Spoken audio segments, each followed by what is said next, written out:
This is Greg Canty here, and welcome to the Win Happy podcast. Stay tuned for interesting chats with interesting people about winning their lives and being happy at the same time. This show has been brought to you by Fusion Communications. Thanks for listening.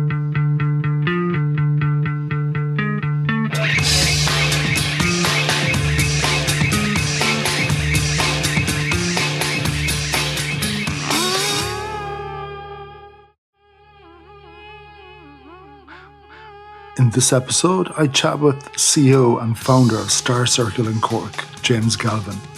James was born with tech in his blood, and there was never going to be a different path for him.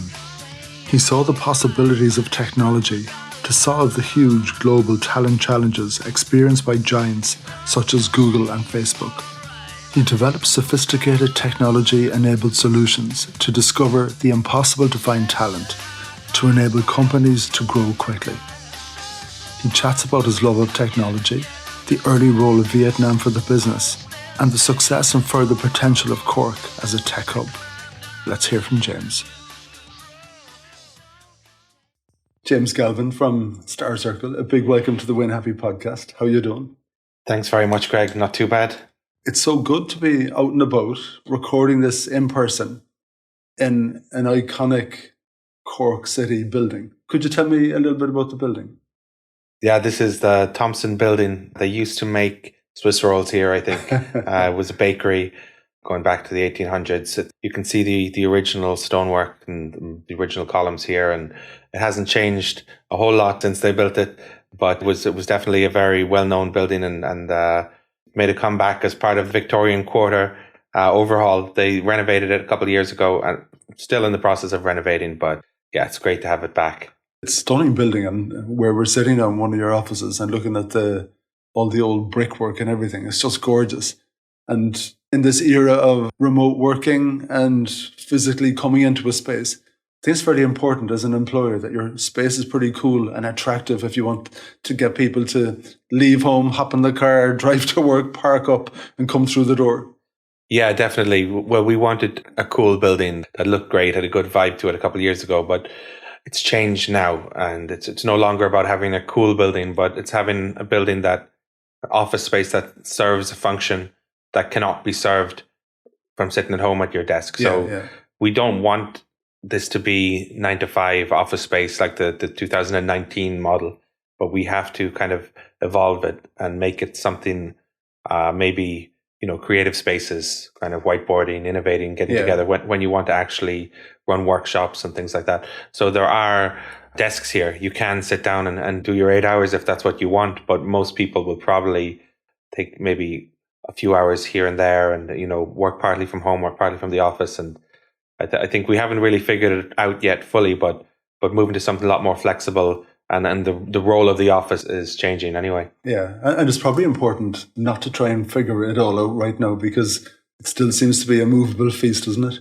Yeah, definitely. I think one of the big questions that everybody has, certain things are better off done in the office. Like if we do a lot of innovative product development, you kind of have to bounce ideas off each other and you have to use whiteboards and you've got to be together to do that. But aside from that, certain types of work really can be done remotely, and certain types of work then you want to be in the office. And we think, what about the maybe new hires, who are trying to get up to speed, trying to get onboarded? They really miss out by not having the buzz of the office around them, and the informal conversations, water cooler conversations, and you learn a lot of different things just by absorbing it, and that's missing now. So I think we need to have a blend, and people who want to be in the office, and that'll benefit everybody. And maybe people who are new to the company having a certain period of time where they're actually in the office to kind of get a feel for everything and make sure that they feel supported. If you're working from home at the moment, that might suit you. If you know what you're doing, you've been in the company for a while. But if you're not fully settled in, it could be a little bit isolating as well, and you haven't got that support around you. So yeah, we haven't figured it all out yet. We're still playing it by ear a little bit, but it's emerging, and I think it's all very positive. Yeah, I'm even finding ourselves now with some of our new hires, a few in particular that started with us at the beginning of this year. And I kind of feel I don't know them. Yeah. and with the best will in the world, you jump on your Zoom meetings and everything else. And I always feel in a work context, you want to throw the ball to someone and you need to know who you're throwing it to and what they're going to do with the ball. And some of that is instinct that just builds over time. Like obviously they all have the technical ability and all that kind of thing. But just as you say, those water cooler conversations and you hearing them as well, you know how they're thinking and you hear how they've figured out what you're doing. And at times then, just by listening to those conversations, no, that's not how we do things, or that's not how we approach things, or, just to correct those little things. And as you say, that's absorbing, isn't it? Yeah, exactly. So listen, I've been really curious about you. You're the CEO of Starcircle, and I'd like to call it one of the emerging stars in the Irish business landscape. And it sounds like it's here a day or two, and I know part of that is because there was a name change. But you've been around for a while as well. So what I'd love to do during the course of this conversation is to give the listener some idea of who James Galvin is and what Starcircle does and how that evolved over time. And because I know your journey is the Starcircle journey, really. Yeah, that's true, I suppose. Well, I'm a tech guy, and my brothers were involved in recruitment space. And as a tech guy looking into recruitment, there's a lot of issues there. There's inefficiencies, things that I feel like I could automate with just a 5-minute script. A bash script could make a lot of the work that is being performed in recruitment could make it disappear. But there's also certain practices, not just the inefficiencies, but ethical issues and issues around the way that recruitment was performed. This is when 20 years ago at this stage, that I felt there was a lot of things that could have been improved, and a little bit of technology can go a long way in that industry, because the recruitment sector was very low tech and still is. So that's how I kind of got started on it. Looked at an outdated industry and started thinking about how we could use technology to move it forward a bit. And on the technology side, like a question I ask everyone is, who the hell are you and where did you come from? So James, who the hell are you and where did you come from? Yeah, well, I'm from Cork, I suppose, and I went to UCC, did computer science here. And we were chatting earlier about that period of time. Yeah. When you did go to UCC, and like that was nearly fledgling, was it? Yeah, that was around 2000 to 2006. Around that time was 2000. You had the whole .com crash, and the tech sector belly up for a while. And tell me, the James Galvin, who's making that decision to go on this career path. Who were you and what were you interested in to make those decisions? And because I'd say it probably wasn't the safest bet back then, was it? Well, I don't think there was any real decision made there. I think it was predetermined. I've always been a tech guy, Yeah. How did that happen? Where did that come from? I think just born with it. You know? Well, for me anyway, I've always been interested in problem solving and maths, and when I learned about coding, that was just natural to me. Can you remember the first time you sat in front of a computer, for example? Yeah, well, the first time I sat in front, I was in school in the US for a while, and we had computers there, so I learned touch typing at the age of 7, things like that. But great facilities in the US we used something called Logo, which was a way of introducing children to computer programming. Really boring, but now that I think back in retrospect, it was actually valuable. What brought you to the US? That was the late 80s. So I think the same thing that brought everybody, all the Irish people to the US. So the family were there, were they? That's right, yeah. Okay, wow. What did mum and dad do? My mother was a nurse. Okay, and your dad? He was a fisherman. Yeah, so the nurse and the fisherman ended up where in the States? Yeah, in Massachusetts. Okay. Were you there for long? About 6 or 7 years, yeah. Does that American experience, even at that young age, does that change people? Because I think in the States, everything is a bit more competitive and everything. Would some of that have rubbed off on you along the way? Did that American experience change your brain in some way? Did it change your wiring? Yeah, it might. I think we were in a very the towns we were in were kind of wealthy towns that were very well funded. So the schools were very good. And there was a kind of confidence there and access to resources that you wouldn't see in a lot of America and in Ireland as well. But so there was a lot of, I mean, there was this thing every 3 times a year, every kid in the school would get a free book, and you just go in and there'd be the hall would just be full of books, and you choose the one that you want, brand new books, and you walk away and you read it. And it was fantastic. And for someone who loved books, it was really great to get access to this. And the libraries were well stocked, and there was computers there. And I think having all of this stuff at your fingertips, there was a lot of privilege, to use the modern term there, growing up in those towns. And it does build a certain confidence then, knowing that all of this stuff is available to you. And yeah, so you just had access to it. You had access to it, yeah. I think that quality of teaching there was fantastic too. So even though in Ireland we hear a lot of negative things about the US education systems, and that wasn't my experience. The towns that we lived in there, they're excellent schools and fantastic resources, and the community was close and everybody's very nice, and so I think it was a very good experience. Yeah, and was a computer bought for the home?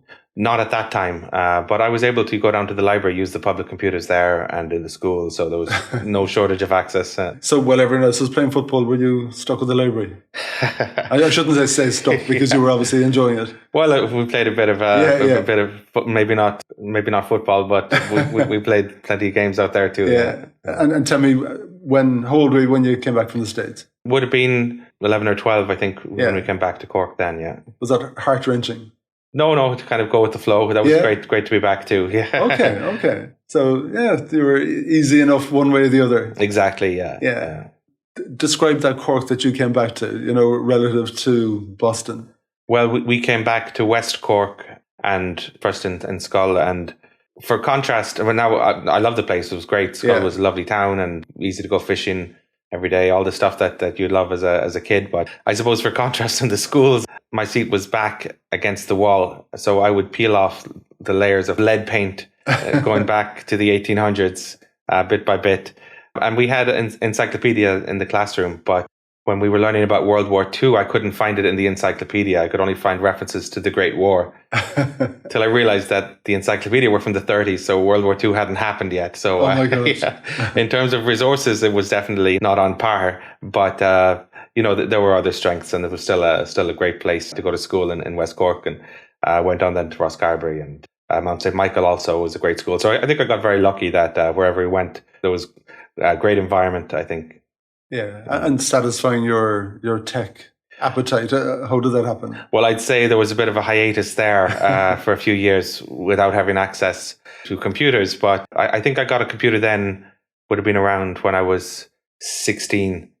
My brother, who was working in London, brought one back. Didn't have internet for a few years, but we learned what we could out of it. I think you'll always find a way. Yeah. For probably a year, I had computer manuals, and a neighbor gave me all his computer magazines.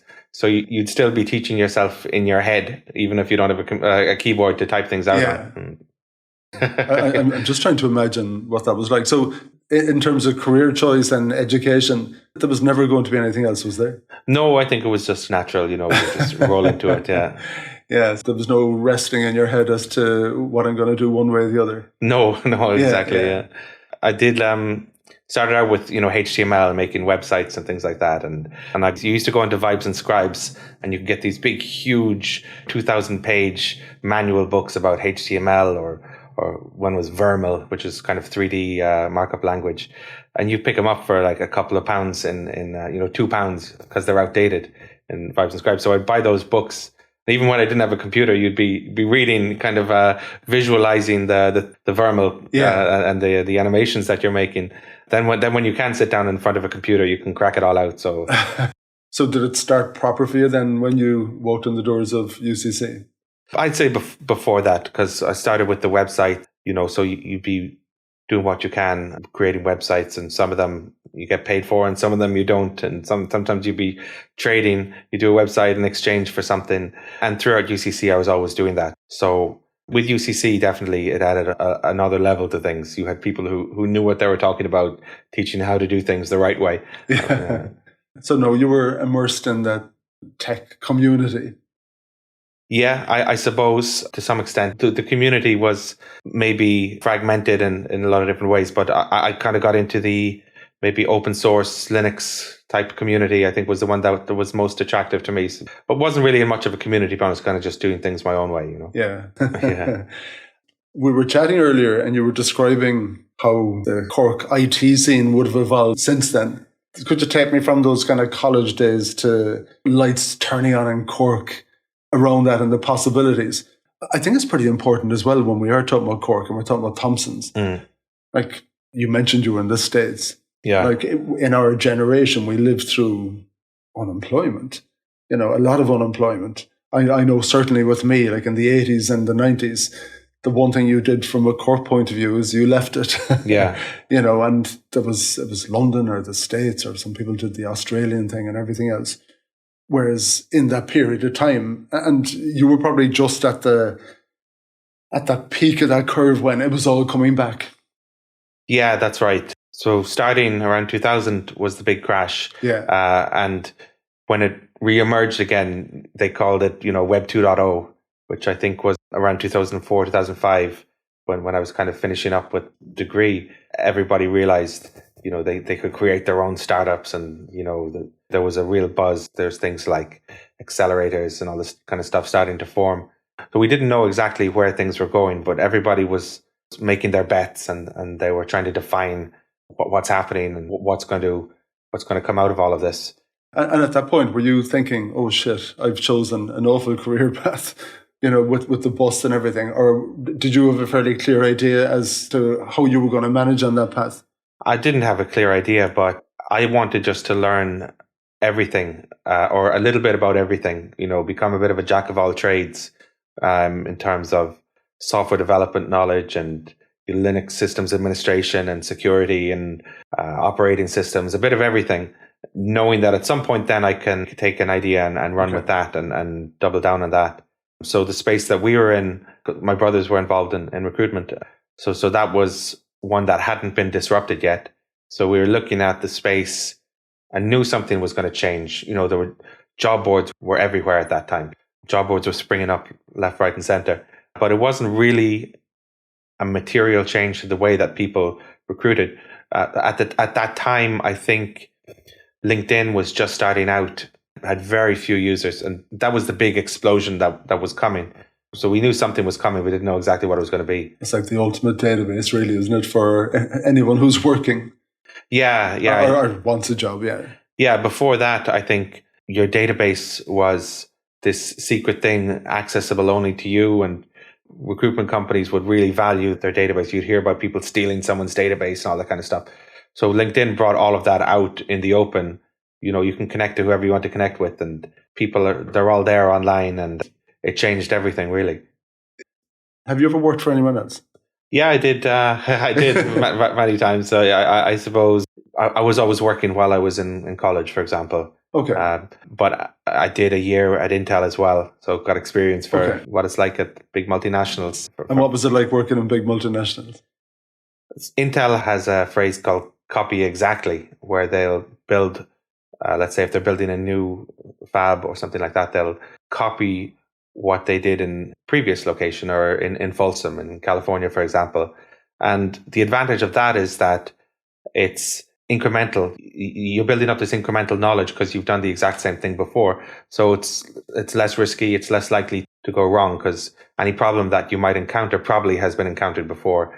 So copy exactly is a useful philosophy for a big multinational. But that mindset can permeate then, and in some ways it stifles creativity. It's a fairly good run seal, isn't it? Yeah, exactly. It's not a core value there, but a multinational's never really going to be able to be chaotic or super creative or disruptive, because there's just too much baggage. And so you're kind of seen as an individual. You're not really seen for who you are, but you're seen based on your employee record, the courses you've completed, the number on your performance review. That's the measure of who you are. So for myself, I was just, the lowest of the low in a technician role, because I was still at UCC that time. So if I had an idea, or if I had a better way of doing something, that doesn't really fit with the scheme, You just, yeah. That's fairly crushing, isn't it? It is. Well, I mean, I don't want to bash it too much, but for me, it was definitely not aligned with the kind of work that I wanted to do. Yeah. But at the same time, you can imagine why a model like that is required in one of these giant companies. Yeah, I think you get to a certain scale and you have to change. And while you're using the word Intel, could you replace the word Intel with all of the other colossal tech companies at the moment if you're working there?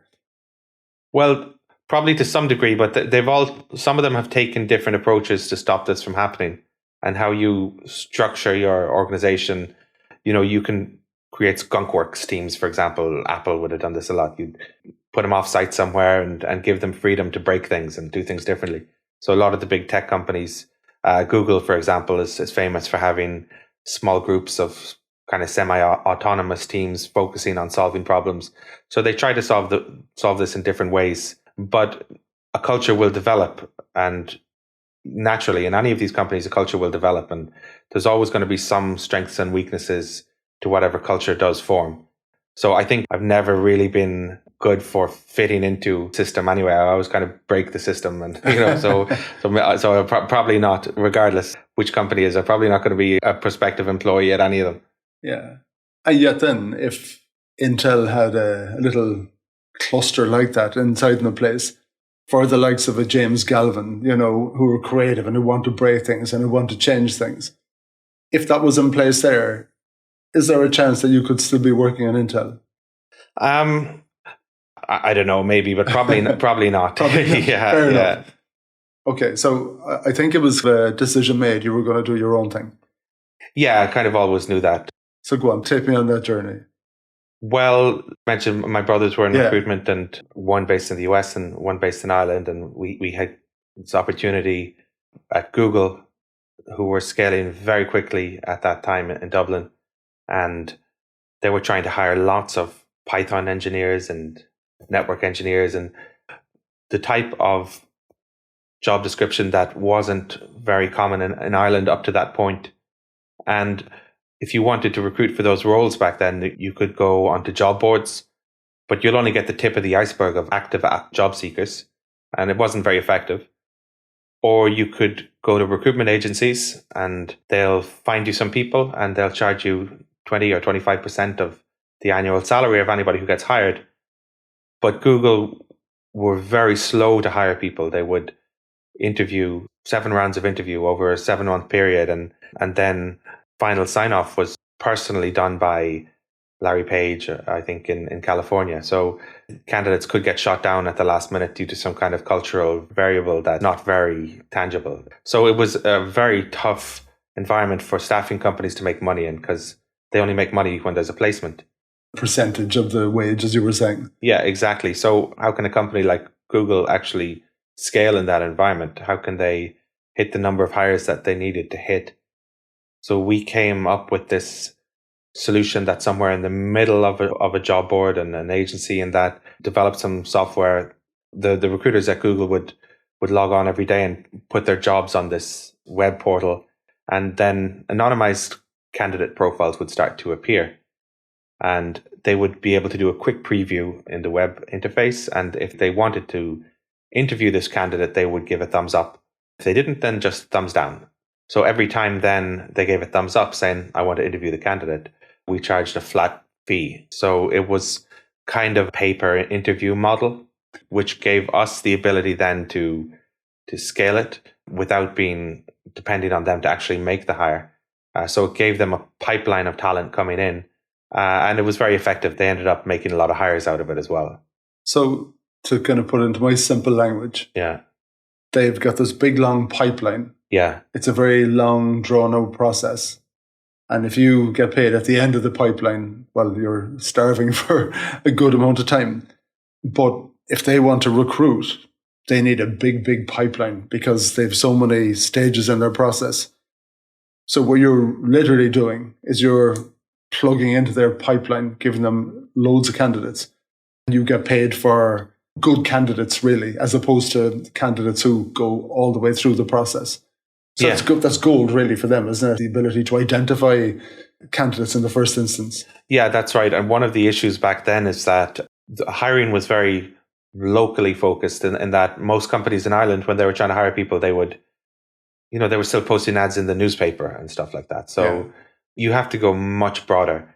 And this was with LinkedIn and with blogs and, social media, is that the world was getting smaller in some ways. So we developed a system that would aggregate the data from lots of different sources. And we had guys who were logging into different systems and trying to find people from much further afield than would traditionally have been done. So since we're in the EU, why not open up your search to the whole of the EU, for example?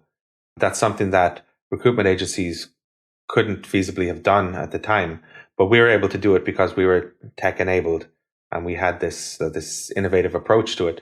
So we were able to go much broader, get candidates from all over, and be more successful then. As opposed to the old model where you're going to the recruitment agencies in all of the different countries, and you're obviously not talking to one, you're talking to loads of them because you want to as big a net as possible, whereas you're bypassing all of that really. You're identifying the candidates for them. Yeah, so if you had to connect to many different agencies in order to get your pipeline, you also have to explain the nuances of the jobs that you're hiring. So they never really fully understand it. So they never really understand the type of job you're looking for, and the candidates are never a good fit. So this is feedback you'd always hear from tech companies back then, is the agencies, the type of candidates they're sending just are way off the mark. But so that was another advantage to it. Being able to go broader, being able to really understand the rec and have a higher quality of candidates come through worked very well at Google. But you'd stumble upon clusters of talent in places that you hadn't thought about before.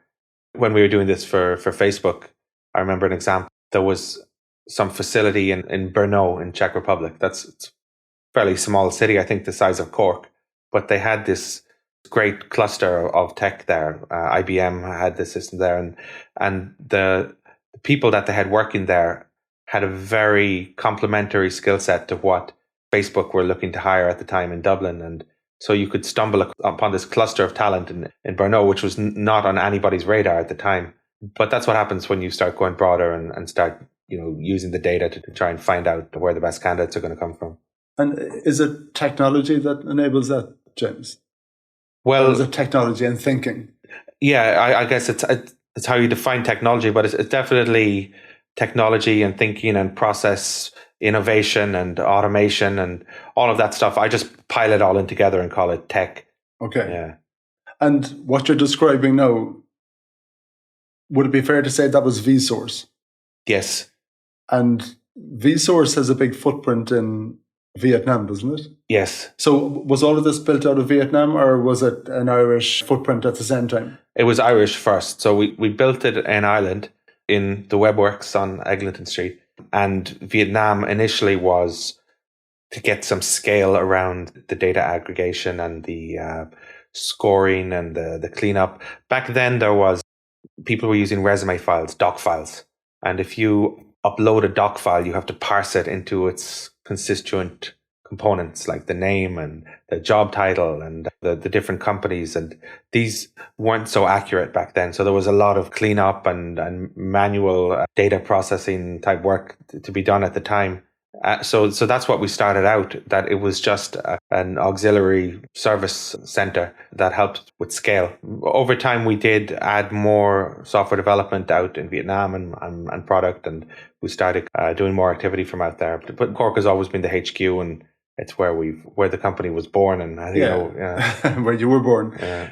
So I have a huge curiosity. How in the name of God does a lad from Cork end up doing business in Vietnam? How did that begin?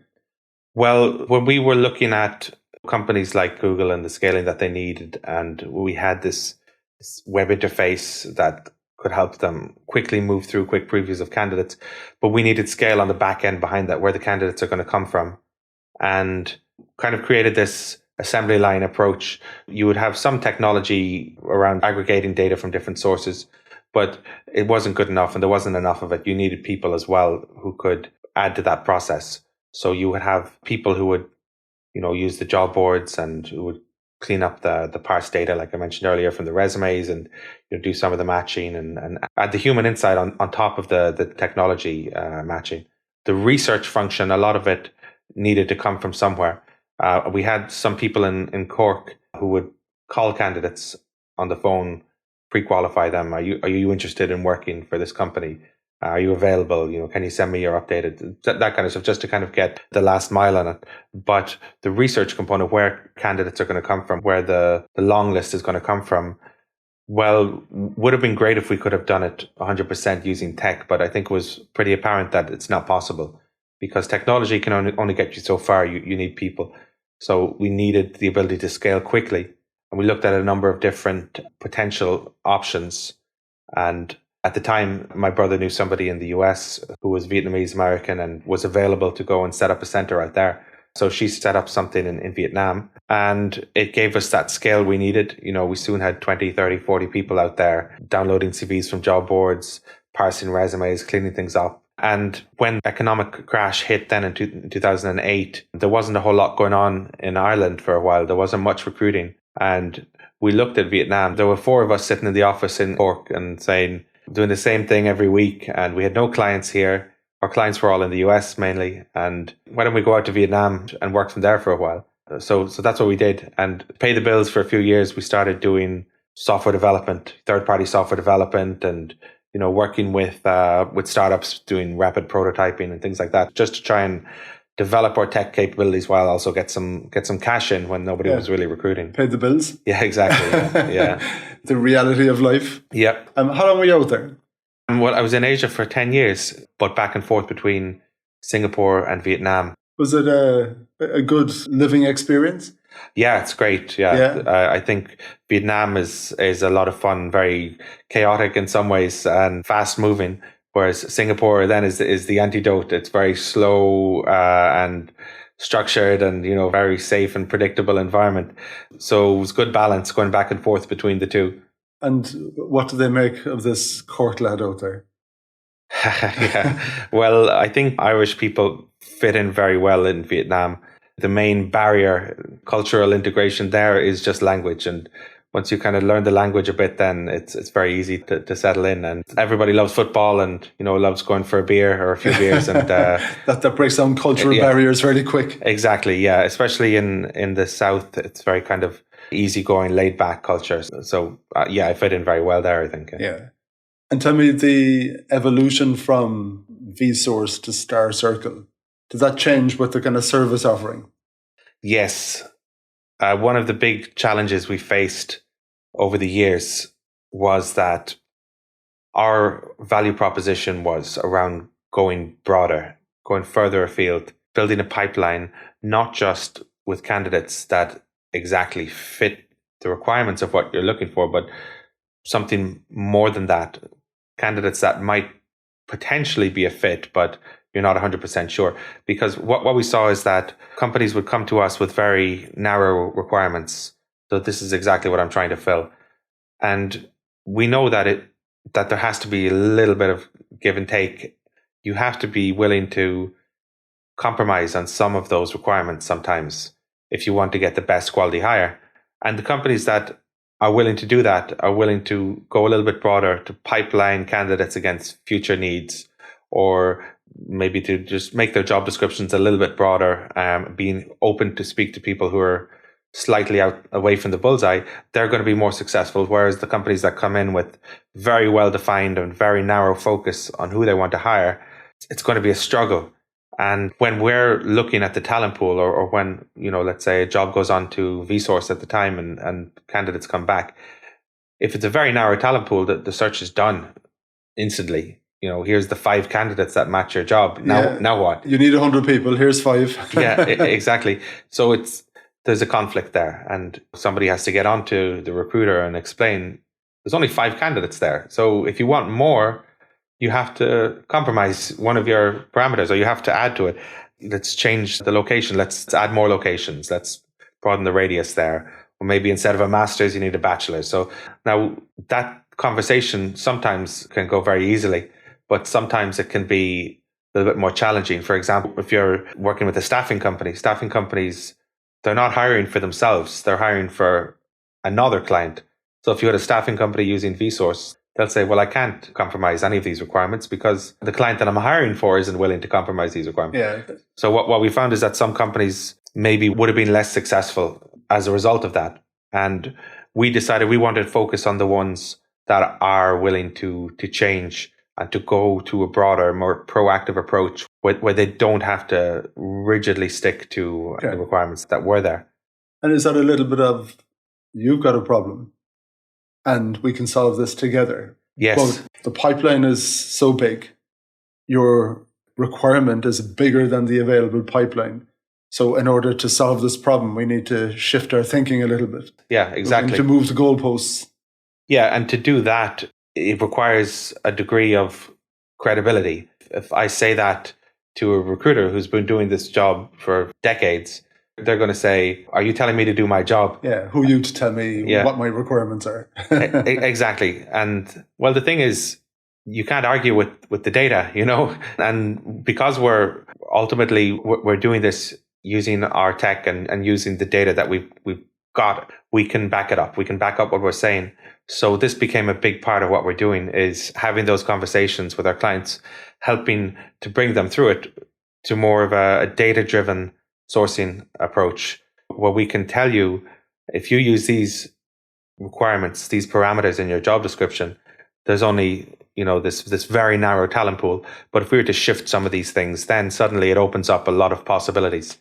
So that means we needed to build up this kind of advisory and change management functionality in the company.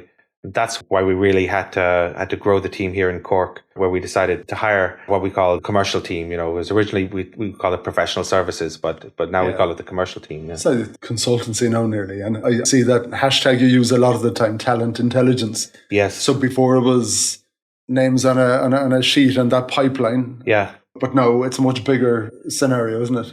Yeah. Before we were perceived as one of two things. We were perceived as just a tech platform, like a job board or something. And recruiters would add their jobs and expect instant results. Or we were perceived as, an offshore where the recruiter would expect to kind of give orders and the offshore just does what they're told. But we needed to go beyond that. As you mentioned, the collaboration. We needed to have a longer term journey with our clients where we're collaborating.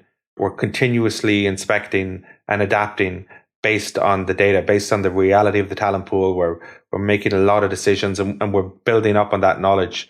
So in order to do that, that's why we had to evolve the brand, because the vSource brand didn't speak to that well enough. We worked with some creative people last year and spent a few months rebuilding it then in such a way that while we have the technology at the core and we have that workforce that can deliver certain services, that the advisory is critical to it, and we need the credibility and the trust to have those long-term collaborative relationships with our clients. So I guess in a way, the solution you're providing evolved and the name of the company evolved with it. Yes. So Starcircle really is all about identifying those stars and creating bigger circles, which are a bigger pond, a bigger lake, a bigger pipeline, isn't it? Yeah, exactly. I used to use the term a lot, talent universe and the talent universe exploration. And that's one of the ideas that led to Starcircle, that you're kind of exploring in the talent universe, and we're helping our clients get a better sense of what's out there. But generally speaking, you're always going broader, you're thinking bigger, and you're trying to approach things from a different perspective rather than being rigid in your viewpoint. Yeah, and you have to if you want to find those candidates. It's actually very simple. Yeah.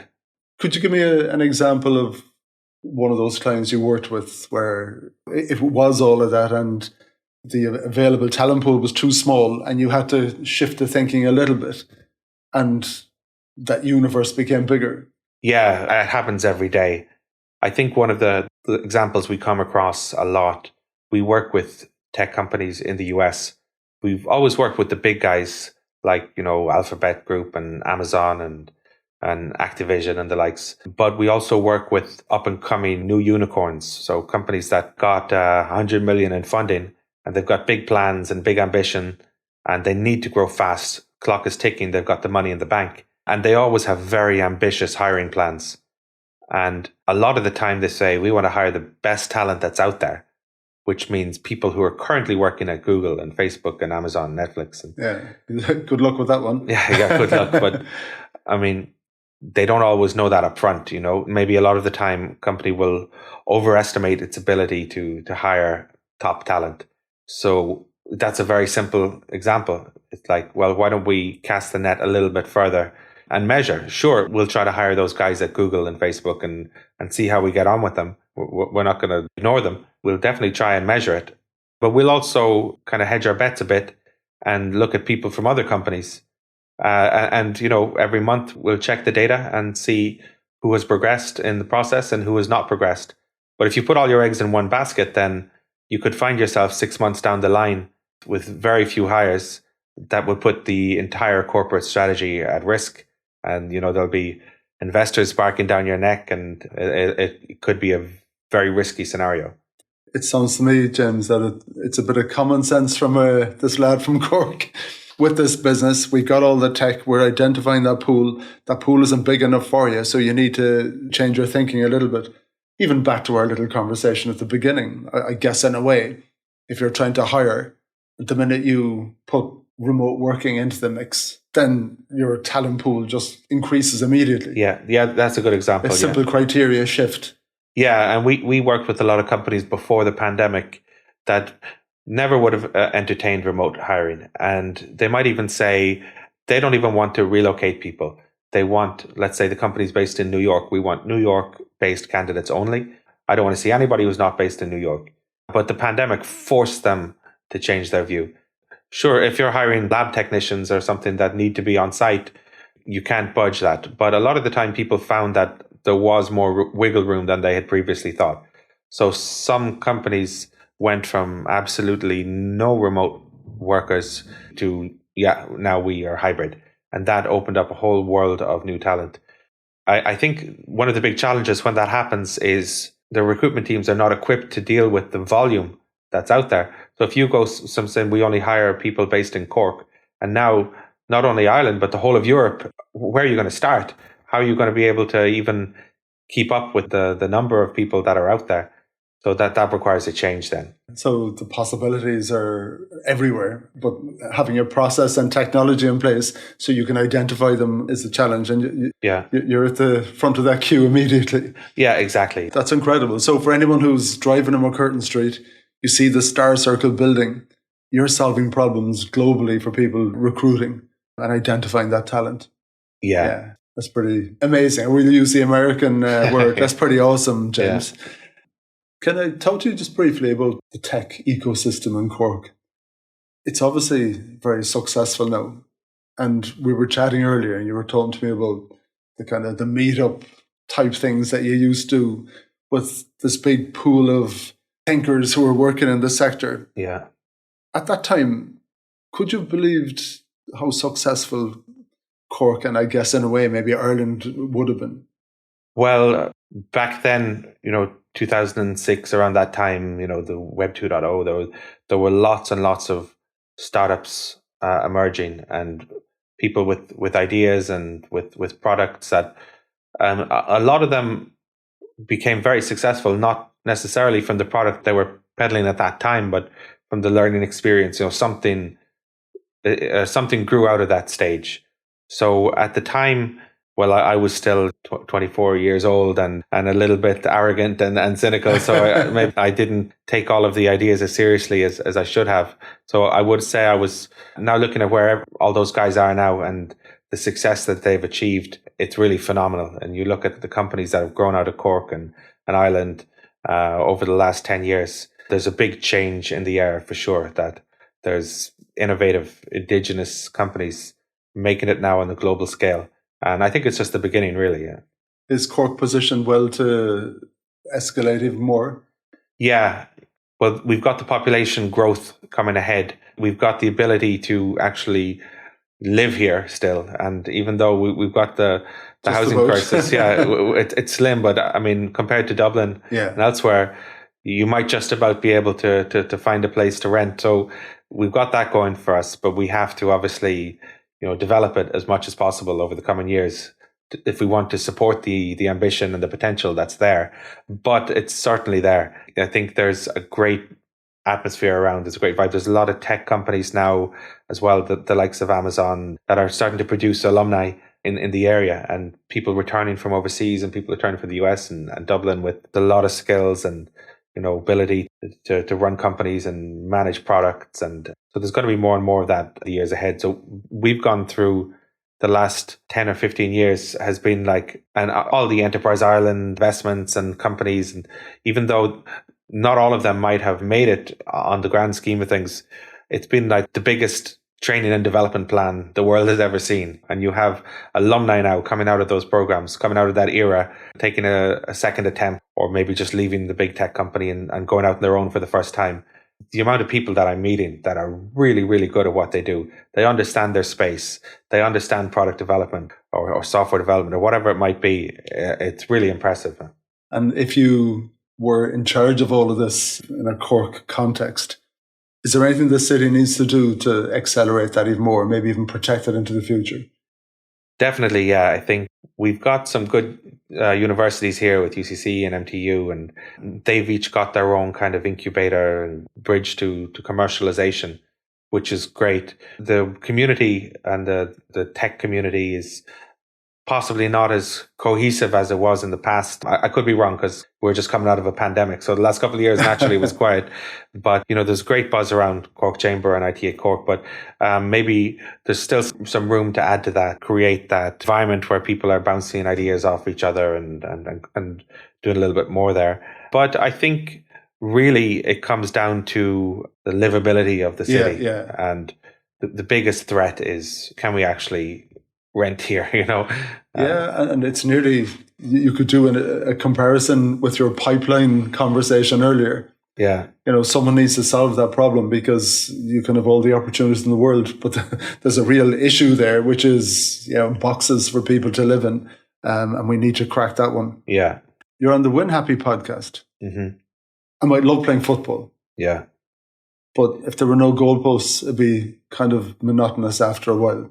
So you need the goalposts, and there's nothing like putting the ball in the back of the net and waving your fist in that kind of achievement. What is winning to you, both now and going forward? Well, we've got a lot of goals for Starcircle. So for me, primarily focused on the company goals is winning for me.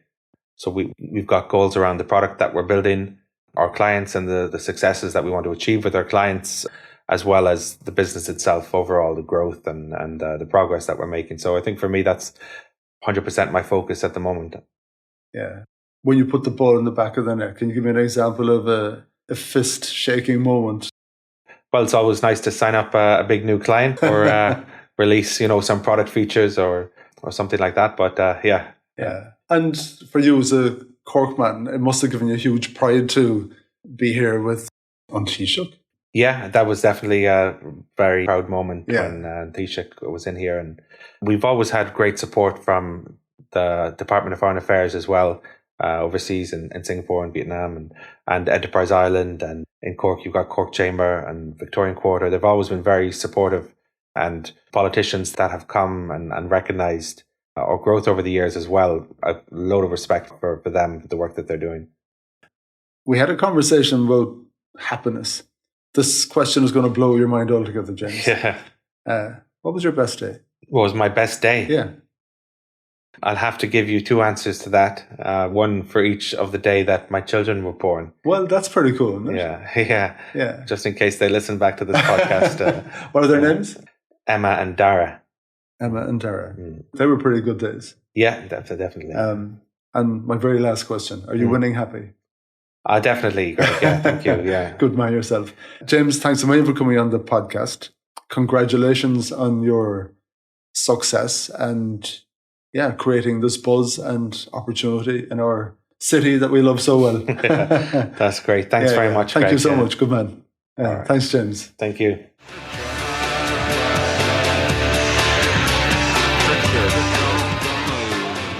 Thank you for listening to the Win Happy podcast, which has been brought to you by Fusion Communications. If you'd like to get in touch, feel free to send me an email at greg@fusion.ie. So until next time, take it easy.